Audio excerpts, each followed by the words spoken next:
So today I'm going to talk about a training session that I've come up with after seeing many different training sessions from coaches alike. And I think this one meshed up really well, is going to work and benefit the players massively.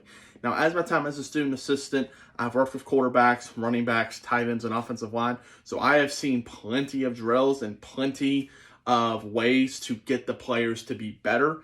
And I'm just going to look at quarterbacks specifically and talk about how their warm-up, their technical and tactical drills help them gain more confidence in themselves and in each other and their teammates when it comes to a game time.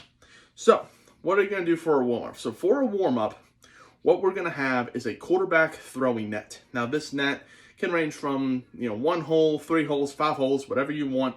Look on Amazon, but usually a 3-hole net actually works best. 1 on the top corner, 1 in the middle, 1 at the bottom corner, but the top and bottom corner are diagonal from each other. So what would we do is we would say, okay, 5-yard hitch. So it's 5 yards away from where the quarterback is at. So they're going to throw that ball. The quarterback coach is going to tell them, okay, top right or middle or bottom left, whichever way they see the hole. Their aim is to get the ball into that position.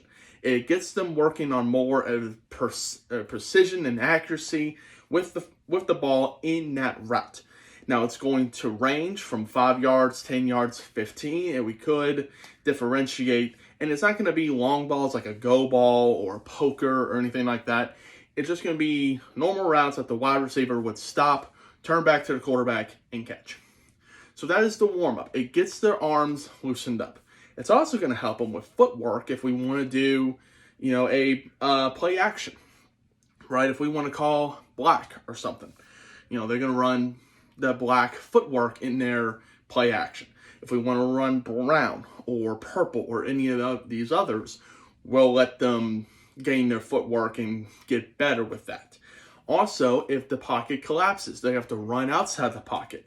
Can you throw an accurate ball on the run, which a lot of NFL teams do take in account? When the pressure collapses, and it usually does, can you make it a play? Can you extend it and keep your eyes downfield and throw it precisely?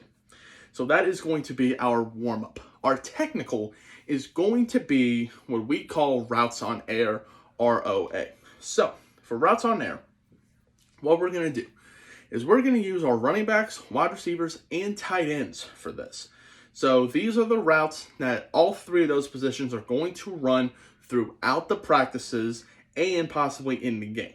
So if we have a play that these guys need to work on, that we think is going to be like a play we're going to call 3-4 times throughout the game, we need to make sure everyone's right. The route is right, the ball's in the right spot, no one's missing time, all the chemistry is good. This is where we think the most mishaps are going to occur. Something's not going to go right. Wide receiver not breaking fast enough. The wide receiver not looking at the ball quick enough. The ball is released earlier or later than it should be.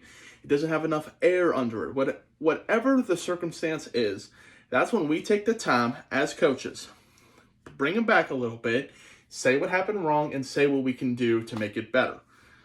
This route, he's got to break a little bit. So we'll tell a receiver coach, hey, tell you guys to break right when you get to 8 yards.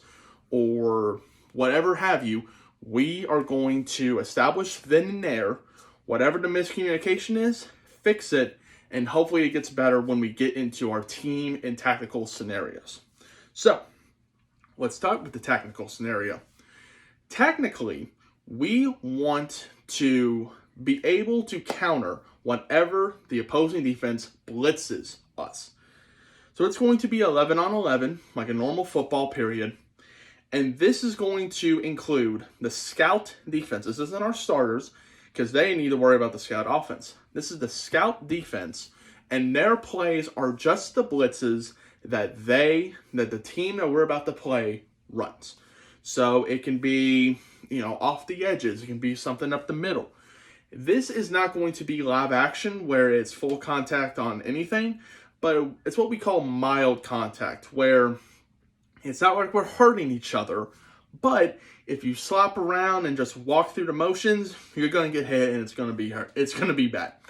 So for this blitz period, we want these guys to get a good enough look that's live to see what our play does to a defense that is trying to cover it up or to stop it. So this is really good for coaches and players to see. And it's not going to be like the technical period where we sit back and we talk about, hey, this happened. Usually we'll go on film and like, okay, we need to worry about this situation or that. But because we want to get as many looks as we want, so it's not going to be very, okay, here's the mistake you made. I know exactly what to do. We'll fix it. It's just, it happens. We'll move on and talk about it later. So it's not really the most time-willing period to be like, fix your mistake here. If it's bad, where it's like you missed a wide open guy here or you took too long, something like that, we'll explain. But if it's blitz comes in early or, someone else's fault, we'll take a step back and we'll watch it when we get to the film later on in that day or the next day. So in our end of the game scenario, I always want to establish a 2-minute warning period. Now, whoever wants to start, usually it's going to be whatever side of the ball we need to work on. So if the defense is really bad and it's not doing as well as we want, we'll put the defense in the situation. Offense, same exact thing. So we want our team to understand the situations that are in place, that if our defense is on the field, we're down by 4, it's second down, we need 2 stops in order for them to punt the ball, give our offense a chance. Same thing with the offense. If we are down by 10, multiple possessions, we score a touchdown, well, guess what? Our defense needs to make a stop, needs to make a play in order for us to have a chance into winning this game. I think this approach in this training session is one of the best because it's going to take a part of every single thing. Are we running the right routes and doing the right things, throwing the ball where it needs to be, and being disciplined enough to make good decisions when situations come in clutch? Warm up, it's to get this arm loose. It's if we have to go downfield, if we have to throw deep 25-yard bomb, we're going to have to do that. So this session is going to work really well in my eyes. I have seen it work really well with quarterbacks who may not be, first round caliber guys. I've seen them where they were before. I've seen them now, and this training session really works.